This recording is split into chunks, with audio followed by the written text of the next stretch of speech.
Hey there. We're going to be talking about the Icarus Evolution and the Mecha Customizer. I have timestamps for all the parts I'm going to be talking about here, so if you're here to look for something specific, go ahead and look through the description and you'll probably find what you're looking for. If you've come here to learn about Mecha Customization, you're in the right place. If you're here to learn some tricks for the design contest, you're also in the right place, because I'll be talking about some more advanced things you can do with the parts later in the video. You can still change your armor color in the top left over here.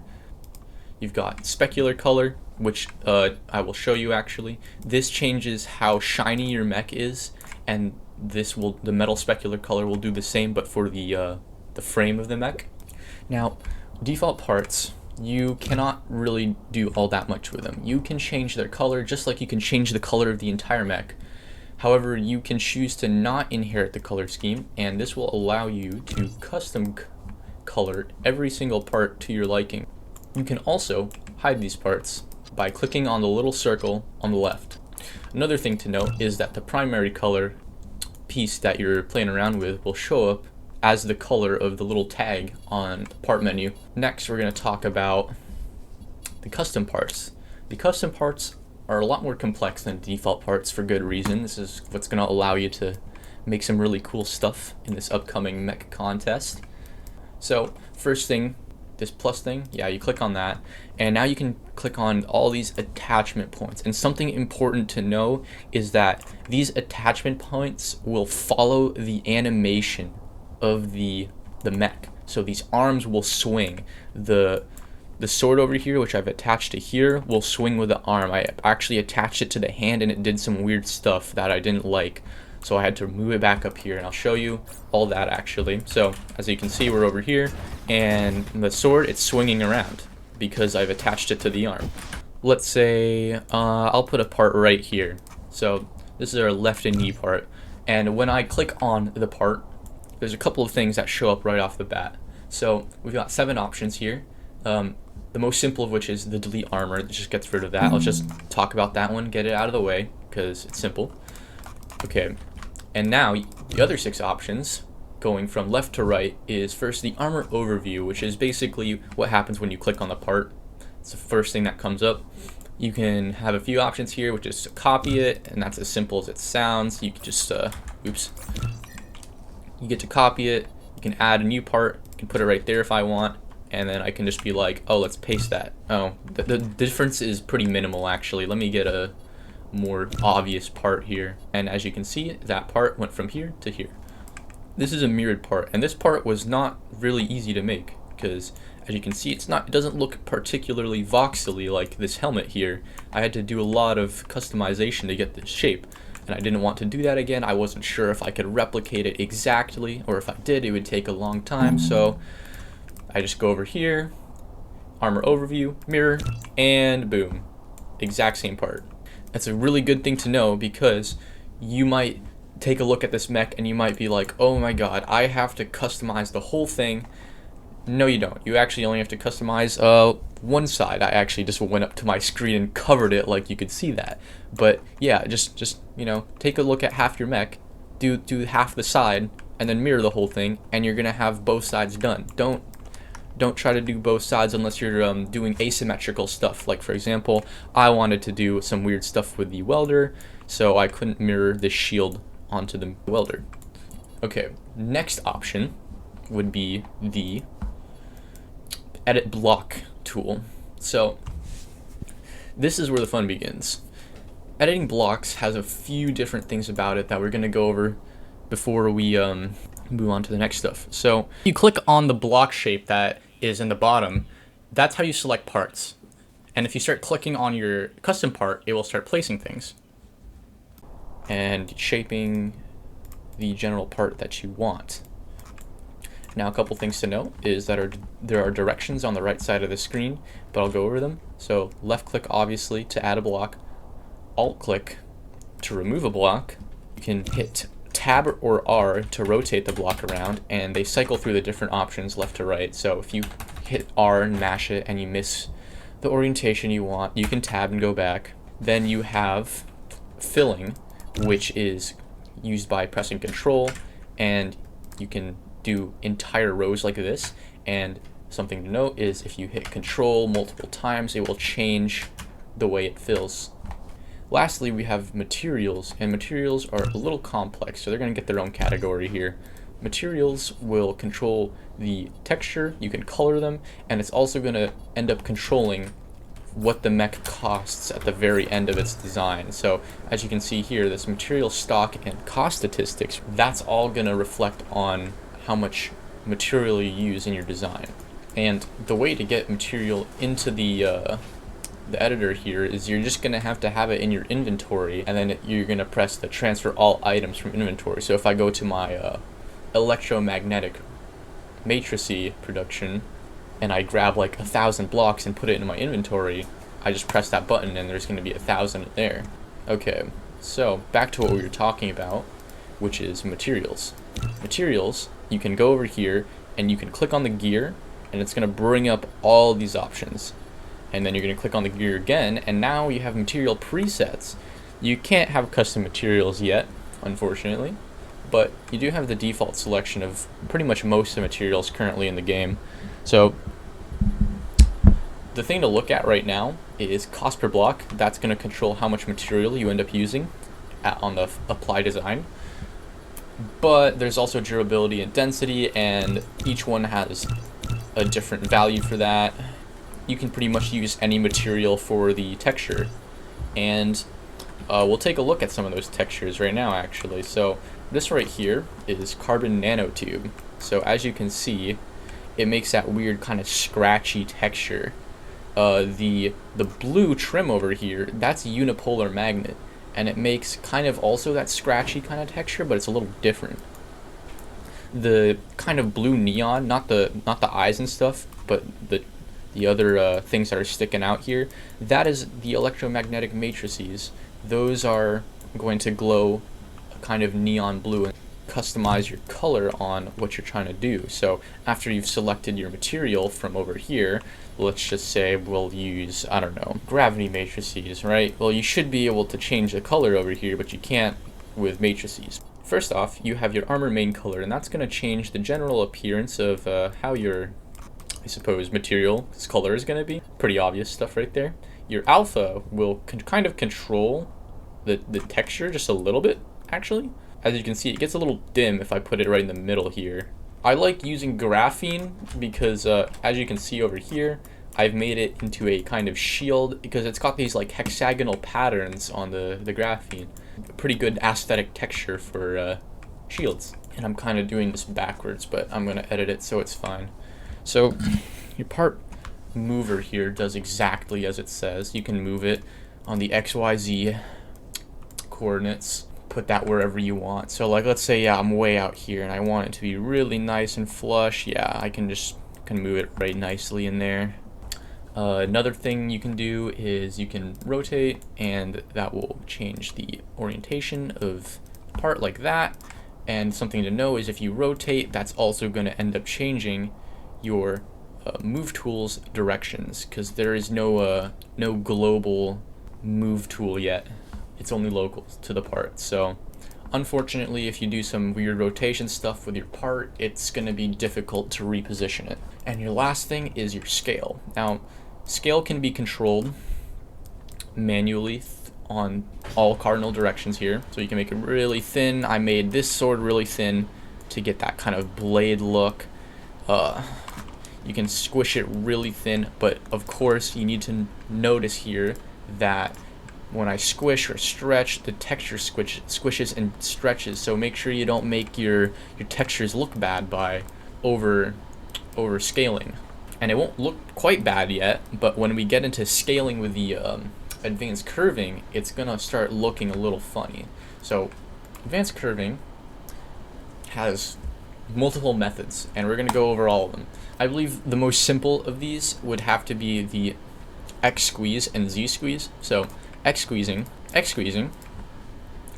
is going to take every single point over here, and these points are actually just I will use a different color for reference.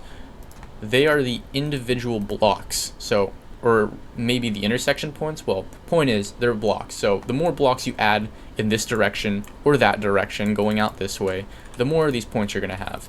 So if I go to Z squeeze over here and I start playing around with it, so I'll click on here, and as you can see, there's a Z and there's an X percentage. You can't actually change this in the Z squeeze, but you can in other things. So let's say I want to move this part down. Okay, so as you can see, from left to right, we found that it's going to start from bottom going to top, and Z squeeze has taken this particular block over here, and it has shrunk the scale down a bit. So now we have this weird kind of trapezoid shape almost, and you can play around with this and do different things with it.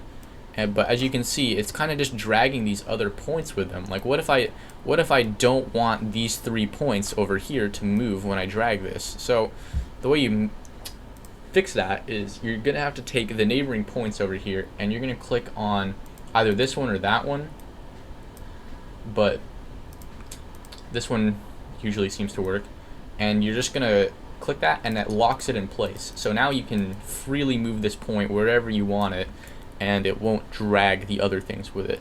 And as you can see now that we're starting to do some weird curving stuff, all the textures are kind of starting to break a bit. So make sure you're not, doing anything too crazy if you have a texture on your curved part, because it's gonna start looking weird if you're doing some really crazy stuff with it.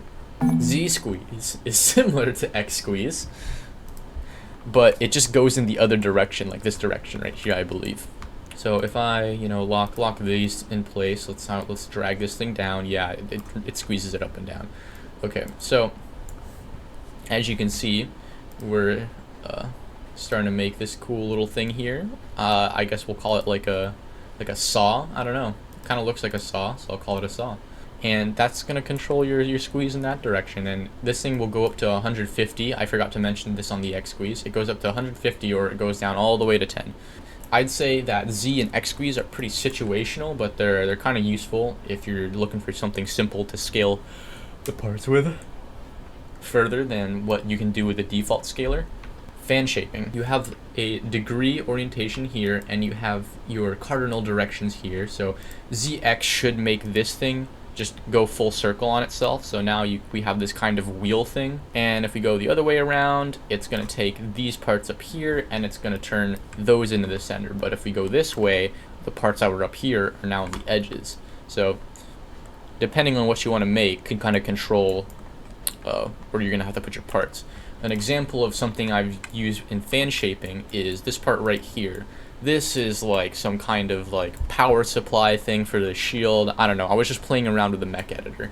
But the fan shaping here is a ZX direction fan shape, and I've set it to 286, and it just makes this interesting little kind of horseshoe shape almost. But if I set it back to 0, you can see that it's just like layers of graphene electromagnetic matrices and carbon nanotubes, but setting it to 286 here in the degrees makes it this special custom shape. That's the magic of the advanced curving tool, is you can do some really cool stuff with it. Okay, so last thing about fan shaping is the different parts, or the different directions. So XZ will control whether or not it's going to go full circle here or here. ZX was going up here or down here. This will go that way, and this will go that way, and we've made this kind of weird like Pac-Man demon creature. Y and X will control the fan, an offset here or here apparently. So as you can see, we can make cylinders, or we can make cylinders going that way, and I imagine YZ is similar. It's just going to be able to make a cylinder this way or a cylinder that way. Okay, next thing we're going to talk about is Z-bending. So Z-bending allows you to do a few things. So for example, let's say that I've scaled this part as far as it's going to go. It just can't go any further than this. So what I can do is I can take the ends of our Z-bending line here, and I can stretch them out really far, and all of a sudden the part is really large. You can also add Z squeeze, I believe. I think it's X squeeze. well, let's try Z squeeze. Okay, Z squeeze, yes. And you can make it even larger. And I believe that this is as large as you can get in terms of parts. I don't believe it gets any larger than this. So if you wanted to know that, now you know.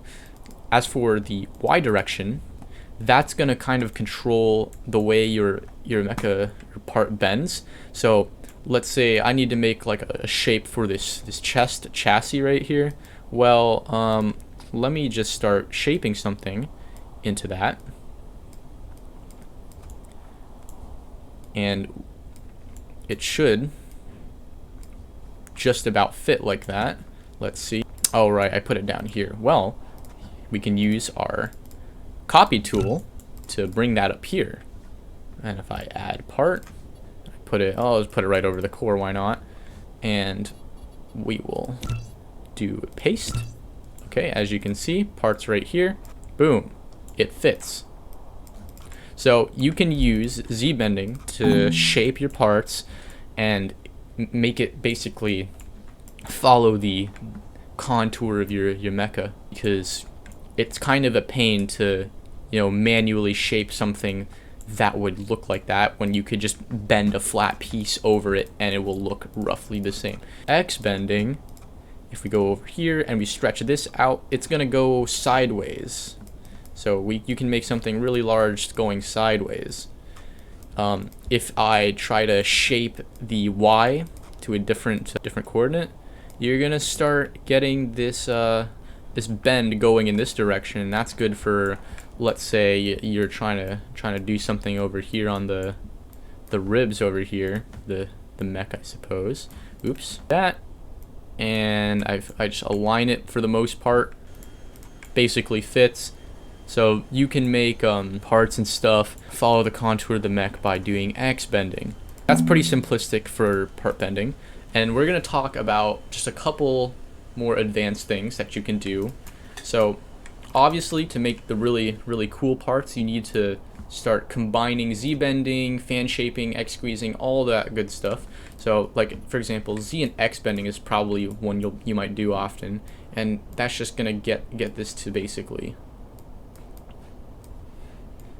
have that inner curve while also having the thing sticking out.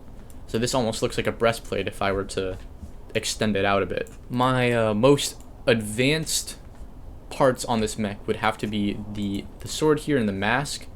The mask uses Z bending, outline the helmet here. The helmet has this particular shape, and I need this mask to have a particular shape to get the effect I want. This will be my submission, by the way, for the Mecha Contest. Little preview here. Blue flare thing sticking out of here is actually a X squeeze and Z bending trick that I've done. The only thing I've done with Z bending here is to make this little thing right here. I've just brought it just before the part or the point that comes before it, and that kind of glitches it out, and it makes this kind of cool little shape that I probably would have spent way too much time trying to make had I done it with the block editor. The sword is also another really complex part. It uses 3 different curving methods. So you got your Z bending, which is to control the size. It wasn't long enough.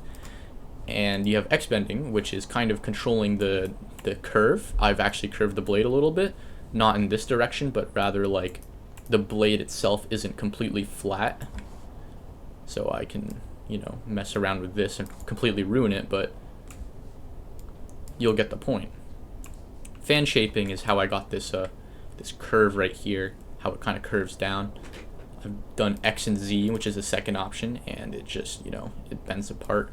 And I had to, get the desired curve, and then it completely ruined how the blade looks, so I had to go over here to X bending, and then I manually went through and started this thing forward and backwards, because in this case X bending will control the scale if I move in the X axis. So that's how I got this point to not, look god awful, because if I bring this back to how it looks by default, as you can see, it's just a block with a lot of these half blocks attached on there, and I've just scaled the thing down to be really thin. So that's how you do that. I suppose the last thing to touch up on here now is saving and snapshots. So let's do snapshots first. So you can, go over here, get a nice little angle for your mecha, and you can snapshot, and it will take what you're looking at, and it will make the mecha screen capture whatever you were looking at. So you can get some cool shots and stuff, whatever you want. That will be what appears on your load mecha blueprint. You can also name your mecha. This is how you get the name to appear up here. You have to change it over here. And obviously your blueprint file name, this is going to be your file path in your saves. I typically just like to name it exactly what I call it, and it will overwrite, and if I make some major changes, I just increment the version. You can reset to default, which basically brings you back to the original mech that you start off with, and you can revert to last, which will basically bring you back to whatever you were before. Those are a couple other tricks there. So, okay, now I do believe I've gone over everything. I really hope this helped you out. If you forgot anything, there was a lot of stuff we went over. I have labeled all the segments of the video for your ease to look back at, so you'll be able to understand other things. And I might come out with another video showing how to make some of the more advanced things. If you're a little confused on that, I can help with that. If you'd like to do me a favor, please share this video around. It's going to help me out, and it's also going to help the community out. I'm really hoping to see some awesome design submissions in the Mecha Contest. I cannot wait. I can't design all these mechs myself, but the community will come up with all sorts of things, so I can't wait for that.